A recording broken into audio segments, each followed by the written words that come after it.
వాళ్ళు ఎవరైతే ఉన్నారో అంటే వివాహం కోసం ఎదురు చూస్తున్నటువంటి వాళ్ళు ఎవరైతే ఉన్నారో వివాహానికి ఎవరికైతే ఆటంకాలు కలుగుతూ ఉన్నాయో వాళ్ళు ఈ మంత్రం చెప్పుకుంటే స్వామివారి యొక్క కరుణ వల్ల వివాహం జరుగుతుందని శాస్త్రంలో చెప్పడం జరిగిందట.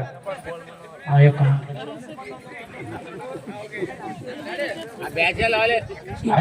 అందరూ నమస్కారం చేయండి.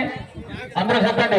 మాంగళ్యం తంతునామేన లోకరక్షక హేతునా కంటే భద్రామి శుభగే నవదేవ శరదాం శతం. నమస్కారం చేసుకుని అందరూ కూడా మాంగళ్య ధారణ